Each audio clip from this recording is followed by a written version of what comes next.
नमस्कार, आपका बहुत बहुत स्वागत है आरएन टीवी नेशनल में और मैं हूं आपके साथ वर्षा शर्मा और रुक करेंगे देश और दुनिया की तमाम खबरों की ओर। प्रधानमंत्री नरेंद्र मोदी ने तमिलनाडु के लोगों को पत्र लिखकर पोंगल पर्व की हार्दिक शुभकामनाएं दी। अपने संदेश मंक उन्होंने इस त्योहार के सामाजिक और सांस्कृतिक महत्व पर प्रकाश डाला और लोगों की खुशहाली, समृद्धि और सौहार्द की कामना की। पीएम मोदी ने पोंगल को परंपरा और आधुनिक जीवन के बीच मेल का प्रतीक बताते हुए इसे उत्सव और एकता का अवसर करार दिया।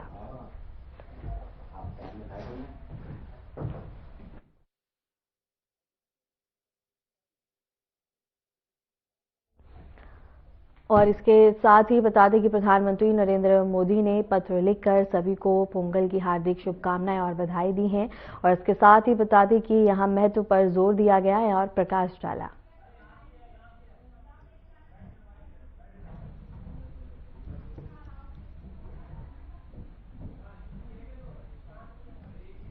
और प्रधानमंत्री नरेंद्र मोदी ने पत्र लिखकर सभी को हार्दिक शुभकामनाएं और बधाई दी।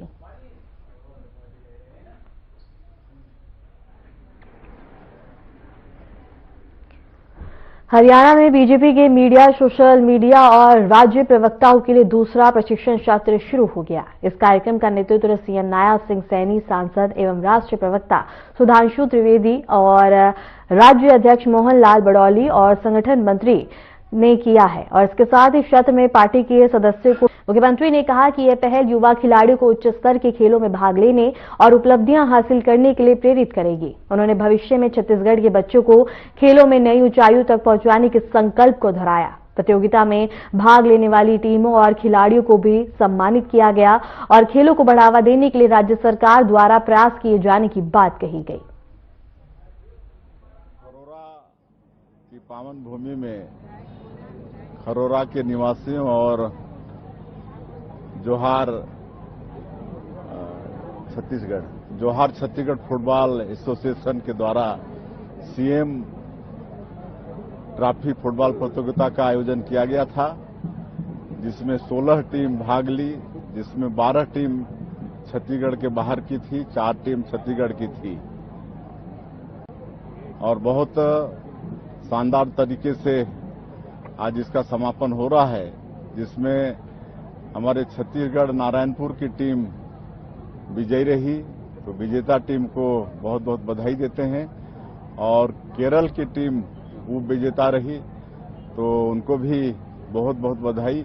और इस सफल आयोजन के लिए एसोसिएशन का, नगरवासियों का और हमारे इस क्षेत्र के लोकप्रिय विधायक का बहुत बहुत धन्यवाद, जिन्होंने इस प्रतियोगिता का नाम सीएम ट्रॉफी रखा, उसके लिए भी धन्यवाद उनको। और बड़ा भव्य आयोजन रहा। निश्चित रूप से इससे फुटबॉल के क्षेत्र में लोगों को प्रेरणा मिलेगी। सर, अपने संबोधन में आपने कुछ खास बातें कही है, जिसमें बस अगर ओलंपिक में कोई खिलाड़ी शामिल भी होता है, बेटा बेटी, तो उनको भी पुरस्कार मिलेगा।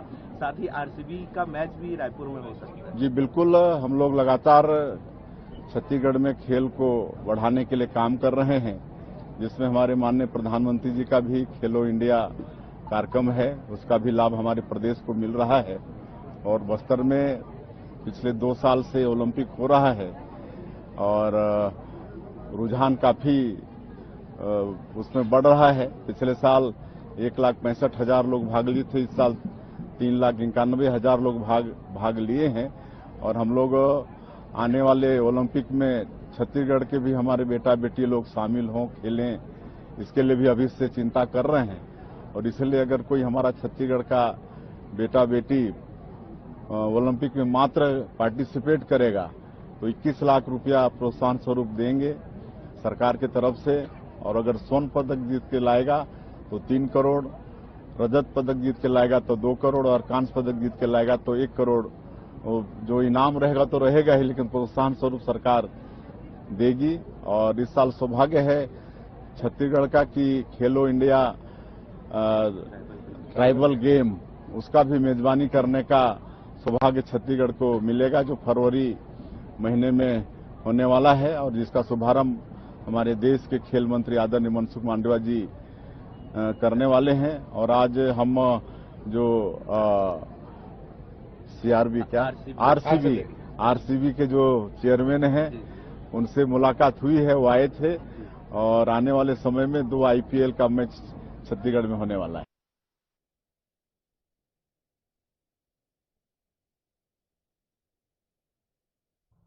और अब आपको सीधा ले चलते हैं दिल्ली, जहां प्रधानमंत्री नरेंद्र मोदी पोंगल का त्योहार मनाते हुए नजर आ रहे हैं। और इसके साथ ही बता दें कि हर्षोल्लास के साथ यह त्योहार मनाया जा रहा है।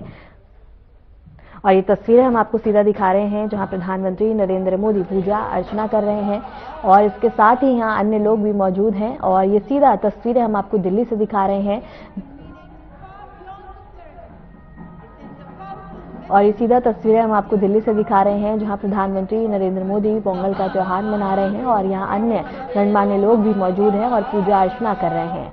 इसके साथ ही बता दें कि बड़े हर्षोल्लास के साथ ये पर्व मनाया जा रहा है, जहां प्रधानमंत्री नरेंद्र मोदी बता दें कि यहाँ पे पूजा अर्चना कर रहे हैं और इसके साथ ही ये त्योहार बड़े ही हर्षोल्लास के साथ मनाया जा रहा है।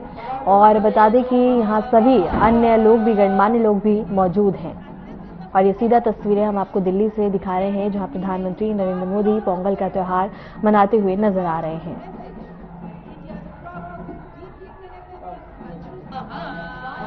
और प्रधानमंत्री नरेंद्र मोदी यहां मौजूद हैं। इसके साथ ही बता दें कि विधिवत यहां पूजा अर्चना की जा रही है। मंत्रों के बीच यहां पे बड़े ही हर्षोल्लास के साथ पर्व मनाया जा रहा है।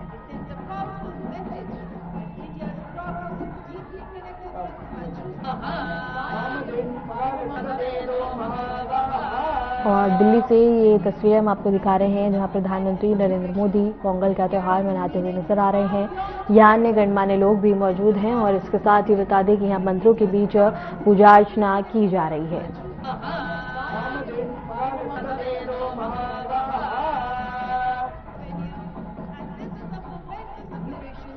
और यहाँ अन्य गणमान्य लोग भी मौजूद हैं और इसके साथ ही सभी हर्षोल्लास और खुशी के साथ ये पर्व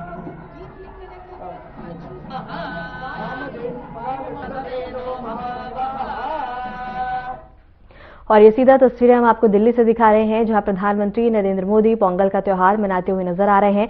मंत्रों के बीच यहां बता दें कि विधिवत पूजा अर्चना की जा रही है और यहां सभी अन्य गणमान्य लोग भी मौजूद हैं, जहां सभी में हर्षोल्लास देखने को मिल रही है। और इसके साथ ही बता दें कि प्रधानमंत्री नरेंद्र मोदी ने सभी को पत्र के माध्यम से भी हार्दिक शुभकामनाएं और बधाइयां दी थी। और इसके साथ ही अब प्रधानमंत्री नरेंद्र मोदी बता दें कि पोंगल का त्योहार मनाते हुए नजर आ रहे हैं। और मंत्रों के बीच यहाँ पे ये पर्व मनाया जा रहा है, जहाँ अन्य गणमान्य लोग भी मौजूद हैं। और इसके साथ ही यहाँ बता दें कि मंत्रों के बीच ये पर्व मनाया जा रहा है, सभी में हर्षोल्लास देखने को मिल रही है।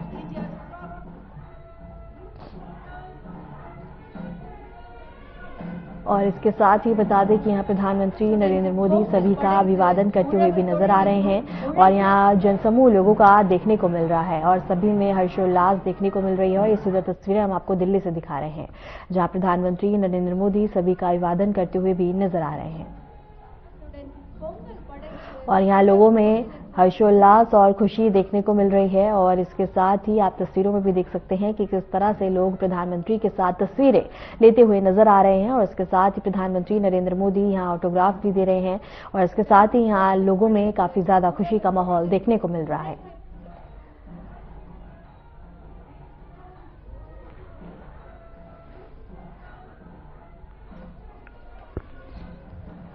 और ये तस्वीरें हम आपको सीधा दिल्ली से दिखा रहे हैं, जहां प्रधानमंत्री नरेंद्र मोदी सभी का अभिवादन करते हुए नजर आ रहे हैं और यहां लोग पीएम के साथ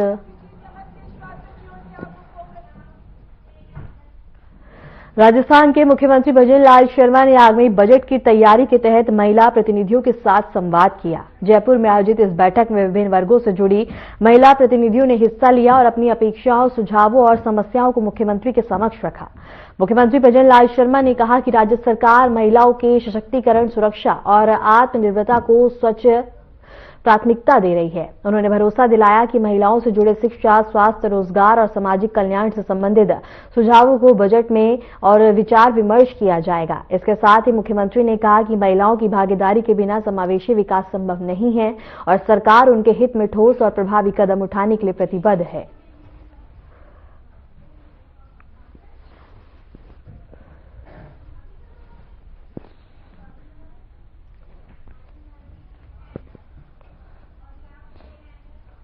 उत्तराखंड के मुख्यमंत्री पुष्कर सिंह धामी चंपावत के सिम में आयोजित जनसंवाद कार्यक्रम में पहुंचे। उनका कार्यक्रम स्थल पर ग्रामीणों और स्थानीय नागरिकों ने गर्मजोशी से स्वागत किया।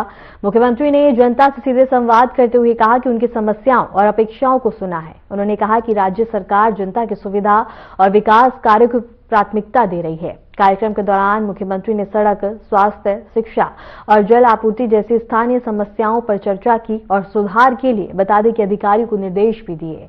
और इस अवसर पर स्थानीय जनप्रतिनिधि और प्रशासनिक अधिकारी और बड़ी संख्या में नागरिक मौजूद रहे।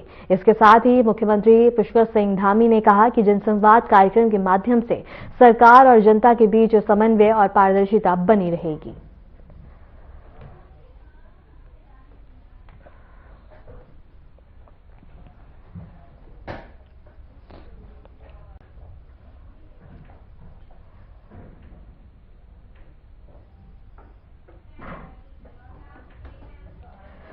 माघ मेले के अंतर्गत एकादशी के पावन अवसर पर प्रयागराज के संगम घाट पर आस्था का अद्भुत नजारा देखने को मिला। तड़के सुबह से ही गंगा, यमुना और सरस्वती के संगम पर पवित्र स्नान के लिए श्रद्धालुओं का आगमन शुरू हो गया, जो दिन भर जारी रहा। भक्तों ने बता दें कि मंत्रों और धार्मिक अनुष्ठानों के साथ संगम में स्नान कर पुण्य लाभ अर्जित किया। संगम क्षेत्र पूरी तरह श्रद्धा और भक्ति के माहौल में डूबा हुआ नजर आया। संत महात्माओं और कल्पवासियों की उपस्थिति से माघ मेला और भी अधिक आध्यात्मिक रंग में रंग गया। एकादशी के मौके पर श्रद्धालुओं ने स्नान के साथ साथ दान, पूजा पाठ का भी पालन किया। श्रद्धालुओं की भारी भीड़ को देखते हुए प्रशासन ने सुरक्षा और व्यवस्थाओं के व्यापक इंतजाम किए। संगम क्षेत्र में अतिरिक्त पुलिस बल, होमगार्ड भी तैनात किए गए।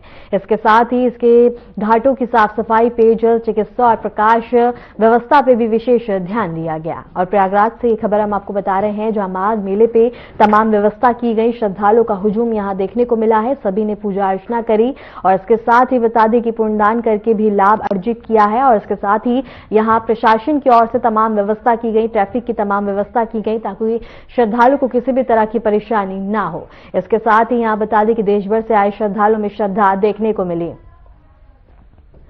इसी पर रुक करेंगे हमारे संवाददाता घनश्याम का। घनश्याम, क्या कुछ जानकारी है और किस तरह का नजारा देखने को मिला है? आपको बता दें कि जैसा कि माघ मेला 2026 की शुरुआत हो चुकी है और आज जो है दूसरा स्नान पर्व है, जिसमें जो है देश के कोने कोने से श्रद्धालु और स्नानार्थी पहुंचे हुए हैं और सुबह से ही आस्था की डुबकी लगा रहे हैं। और आपको बता दें कि लगभग ये आंकड़ा जो है सुबह 6 बजे तक 10 लाख के करीब था। अभी फिर मेला प्रशासन की तरफ से अभी तक आंकड़े को उपलब्ध नहीं कराया जा सका है, मगर कुल आज 25 लाख शरणार्थी पहुंच सकते हैं और कल तक जो है 1 करोड़ शरणार्थियों के स्नान करने की संभावना है। जी, जुड़ने के लिए तमाम जानकारी साझा करने के लिए।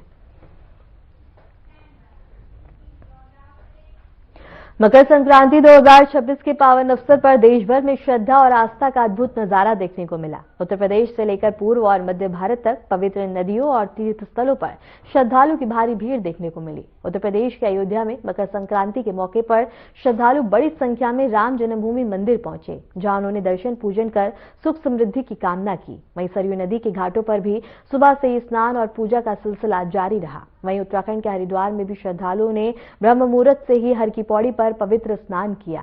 इसके साथ ही जयकारों से पूरा क्षेत्र भक्तिमय वातावरण में डूबा रहा।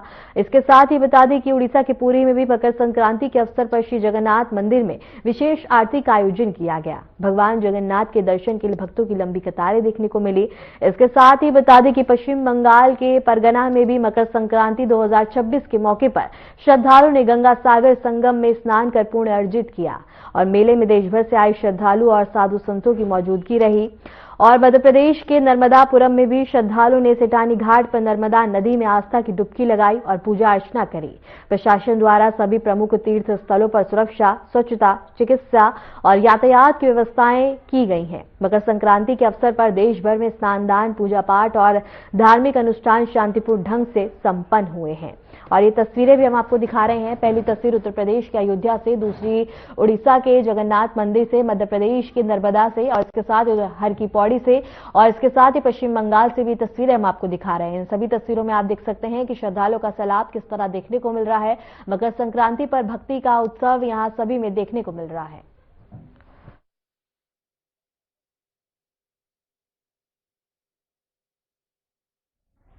और अब आपको सीधा ले चलते हैं दिल्ली, जहां प्रधानमंत्री नरेंद्र मोदी ने हर्षोल्लास के साथ पर्व मनाया और इस दौरान वो क्या कुछ कह रहे हैं, आइए आपको सुनवाते हैं। भारत अभियान को बहुत मजबूती मिल रही है। केंद्र सरकार भी किसानों को सशक्त बनाने के लिए प्रतिबद्ध होकर लगातार काम कर रही है। साथियों, पोंगल का त्योहार हमें प्रेरित करता है कि प्रकृति के प्रति आभार केवल शब्दों तक सीमित न रहे, उसे हम जीवन शैली का हिस्सा बनाएं। जब ये धरती हमें इतना कुछ देती है, उसे संजोने का दायित्व भी हमारा है। अगली पीढ़ी के लिए मिट्टी को स्वस्थ रखना, पानी को बचाना और संसाधनों का संतुलित उपयोग करना सबसे जरूरी है। मिशन लाइफ, एक पेड़ मां के नाम, अमृत सरोवर जैसे हमारा अभियान इसी भावना को आगे बढ़ाते हैं। हम खेती को अधिक सस्टेनेबल और पर्यावरण के अनुकूल बनाने के लिए निरंतर काम कर रहे हैं। आने वाले समय में सस्टेनेबल खेती के तरीके, वाटर मैनेजमेंट, मैं तो लगातार कहता रहा हूं, पर drop more crop, natural farming, agritech और वैल्यू एडिशन की भूमिका बेहद महत्वपूर्ण है। इन सभी क्षेत्रों में हमारे युवा नई सोच के साथ आगे बढ़ रहे हैं। कुछ ही महीने पहले मैं तमिलनाडु में नेचुरल फार्मिंग से जुड़े एक सम्मेलन में शामिल हुआ था, जहां मैंने देखा कि हमारे तमिल युवा कितना बेहतरीन काम कर रहे हैं। यानी प्रोफेशनल लाइफ की बड़ी बड़ी चीजें छोड़ करके वो खेत में काम कर रहे हुए मुझे मिले। मैं खेती से जुड़े अपने युवा तमिल मित्रों से आग्रह करता हूं कि वे सस्टेनेबल खेती में क्रांति लाने के इस अभियान का और विस्तार करें। हमारा लक्ष्य ये होना चाहिए कि हमारी थाली भी भरी रहे, हमारी जेब भी भरी रहे और हमारी धरती भी सुरक्षित रहे। साथियों, तमिल संस्कृति दुनिया की सबसे प्राचीन जीवित सभ्यताओं में से एक है। तमिल संस्कृति सदियों को जोड़ती है। वो इतिहास से सीखकर वर्तमान को आगे का रास्ता दिखाती है। इसी प्रेरणा से आज का भारत अपनी जड़ों से शक्ति लेकर नई संभावनाओं की ओर आगे बढ़ रहा है। आज पोंगल के इस पावन अवसर पर हम उस विश्वास को महसूस कर रहे हैं जो भारत को आगे बढ़ा रहा है। एक ऐसा भारत जो अपनी संस्कृति से जुड़ा है, अपनी धरती का सम्मान करता है और भविष्य को लेकर भरोसे में भरा हुआ है। इनिय पोंगल नलवा अकड़क्तुक्कल,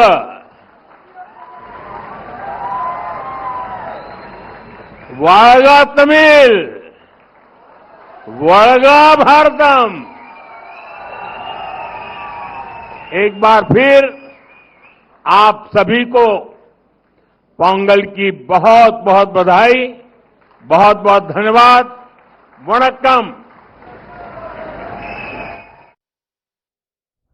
फिलहाल के लिए खबरों में इतना ही और ऐसे देश और दुनिया की तमाम खबरों को जानने के लिए देखते रहिए RNTV नेशनल।